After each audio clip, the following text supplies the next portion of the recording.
कैसे प्रोफाइल, कैसे पृष्ठभूमि, only if they are subservient to the first family, only if they were subservient to the first family of the Congress party, they were put in that position, and the man who deserved it, late Pranab Mukherjee, had to twist your arm.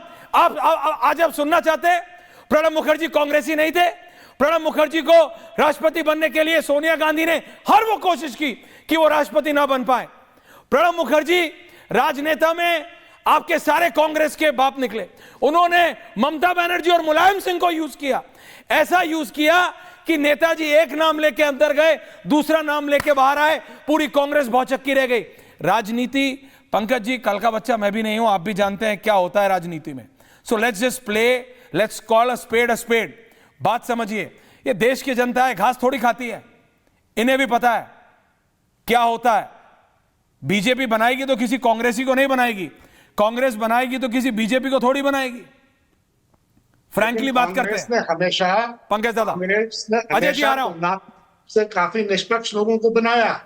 आपको मालूम है प्रणब मुखर्जी ने वर्षों पहले राजीव गांधी के जमाने में अपना खुद का राजनीतिक दल बना लिया था। मुझे पता है, छोड़ के चले गए थे। और वो टेस्ट गांधी भूले नहीं थे, वो टेस्ट गांधी परिवार भूला नहीं था। शायद किसी वो दिक्कत गांधी परिवार को उस दिन तक थी, इसीलिए प्रणब मुखर्जी को, स्वर्गीय प्रणब दा को, मुलायम सिंह को वो कॉल। अब आप क्यों, सब कुछ आपको पता है, you are a senior journalist. कैसे Mamata Banerjee played a catalyst, कैसे ममता बनर्जी ने जाके मुलायम सिंह को समझाया, कैसे प्रणब दा और मुलायम सिंह की बात कराई अमर सिंह ने, वो सारी बातें आपको बताने की जरूरत है। आपको पता है क्या हुआ।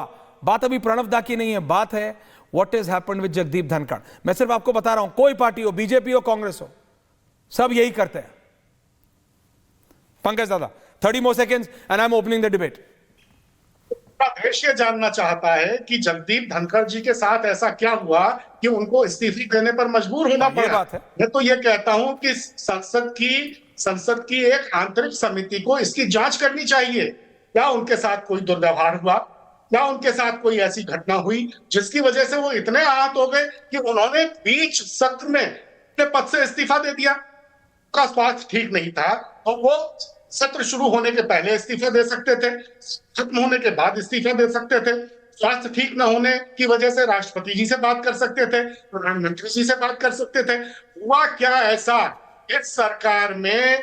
क्या कुछ ऐसे बाहुबली लोग हैं जो संवैधानिक पदों पर बैठे हुए लोगों को भी अपनी स्वतंत्रता के साथ काम नहीं करने देते हैं, और उनके साथ इस की घटनाएं होती हैं कि आंख खोकर जगदीप धनखड़ जी जैसे व्यक्ति को उपराष्ट्रपति के पद से इस्तीफा देना पड़ता है।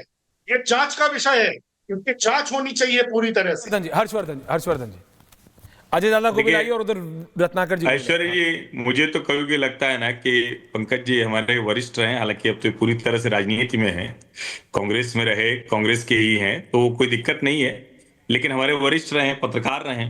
कितनी मासूमियत से लोग एक शब्द का इस्तेमाल करते हैं, निष्पक्ष। सरकार जिसकी बनेगी उसके अलावा किसी और विचार का भी होता है क्या? That's the point. और भारतीय जनता पार्टी ने तो फिर भी उन पदों पर योग्य व्यक्तियों के लिए कोई ऐसा नहीं था कि अपना ही व्यक्ति बैठाना है। लेकिन मैं क्या कह रहा हूं कि आइडियोलॉजिकली जो व्यक्ति होता है, जो उन चीजों को समझता है, जो पॉलिटिकल एक्टिविज्म की तरफ न जाए, और ये तो किसी भी पार्टी को ध्यान रखना पड़ेगा। मेरा बड़ा स्पष्ट मानना है कि चाहे गवर्नर हो या फिर उपराष्ट्रपति जैसा पद, यहां जब आप पॉलिटिकल एक्टिविज्म समाप्त करके आते हैं तभी आना चाहिए। ये बड़ा, इसमें मैं कोई इब्बट नहीं करता हूं, संकोच वाली बात नहीं है। आप भी जानते हैं, पता नहीं क्यों आज आप थोड़ा सा आपको लग रहा है कि पार्टी के लिहाज से बोल देना है, तो ठीक है, आपको कांग्रेस पार्टी के लिहाज से बोलना है, बोलिए। लेकिन मुझे लगता है कि संवैधानिक पद पर बैठा व्यक्ति निष्पक्ष जैसा शब्द तब चलेगा जब वो कॉन्स्टिट्यूशनल ड्यूटी कर रहा। और कांग्रेस पार्टी तो महाभियोग लेके आई थी भाई। राहुल गांधी तो कल्याण बनर्जी की मिमिक्री वाला वीडियो बना रहे थे, भूल गए क्या आप लोग? तो जिस जगह पर वो गए, तो आपकी पीड़ा तो मैंने उस वक्त नहीं सुनी, तब तो आप धनखड़ जी के खिलाफ थे, जबकि उस वक्त वो पोजीशन पर थे, उस वक्त वो चेयर पर थे। तो मुझे लगता है कि मूल बात करनी चाहिए, और ये बात मूल बात तो निकल कर आएगी, संसद चलनी चाहिए, संसद तो समझ में आएगा। लेकिन पॉलिटिकल एक्टिविस्ट किसी कॉन्स्टिट्यूशनल पोस्ट वाले को नहीं होना चाहिए, ये मैं समझता हूं। अजय आलोक जी, If I be specific, this is embarrassing for the government. विपक्ष को ऐसा लग रहा है उनके पास पहली बार 11 साल में ऐसा मुद्दा है, संसद चले ना चले उनको मतलब नहीं, उनको लग रहा अब एक मुद्दा मिल गया जिसपे हम सच में कुर्सी और टेबल पे खड़े होके हम मंजीरे बजाएंगे और पूछेंगे। संसद चले न चले उससे उन्हें मतलब नहीं। जिस जगदीप धनखड़ की वो मिमिक्री उतार रहे थे वही जगदीप धनखड़ अब उनके ब्रांड एम्बेसडर है और वो कह रहे हैं कि क्यों हुआ। मैं तो हैरान हूं, जयराम रमेश कह रहे हैं 7:30 बजे कल मेरे से बात हुई है।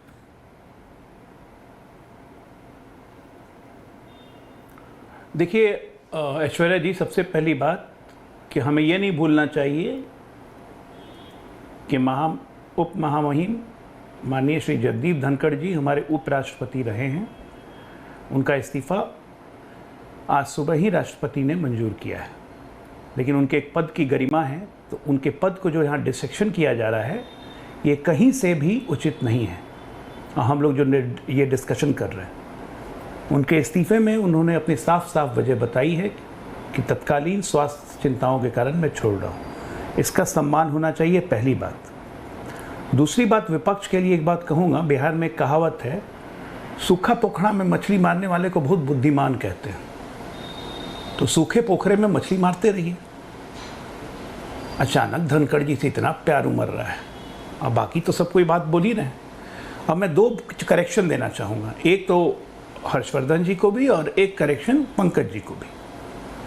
पंकज जी पहले तो वरिष्ठ पत्रकार लिखना बंद कर दीजिए, वरिष्ठ कांग्रेसी लिखिए, थोड़ा सम्मानित लगेगा। वरिष्ठ पत्रकार आप रहे नहीं अब। हर्षवर्धन जी, पहले मैं बड़े सम्मान के साथ आपको याद दिलाना चाहता हूं कि 2014 में हमारी पर कैपिटा इनकम सारे हिंदुस्तानियों की 86,647 रुपये थी, जो आज 2024 के अंत में बढ़ के 2025 के शुरुआत में लगभग 2 लाख रुपये हो गई। ये वर्ल्ड बैंक भी कहता है, या इंटरनेशनल मॉनेटरी फंड भी कहता है, ये भारत सरकार के आंकड़े भी कहते हैं। किसान कोई दूसरे ग्रह से तो आए नहीं है, यहीं के हिंदुस्तानी है, तो स्वाभाविक है पर कैपिटा इनकम जब इंडियंस की बढ़ी तो किसानों की भी बढ़ी। एक दूसरी बात, पंकज जी बार बार निष्पक्ष निष्पक्ष निष्पक्ष, अरे कांग्रेसी अब निष्पक्षता का याद दिलाएंगे हैं? कांग्रेसी निष्पक्षता का याद दिलाएंगे। फखरुद्दीन अली नाम याद है, एक राष्ट्रपति थे हमारे, रात में 11 बजे इंदिरा गांधी अकेले बन के पूरी कैबिनेट का साइन अपने आप को दिखा के जबरदस्ती सिग्नेचर करके ले आई, इमरजेंसी लगा दिया देश को। वो कांग्रेसी निष्पक्षता का बात करते हैं? थोड़ी शर्म कीजिए, निष्पक्षता की बात अगर कांग्रेसी करे तो थोड़ी तो शर्म आनी चाहिए। आएगी कहाँ से? मैं बिहार का हूँ ना, इसी बिहार में 2005 में राष्ट्रपति शासन लगाया गया था यूपीए के द्वारा, लालू जी के कहने पे।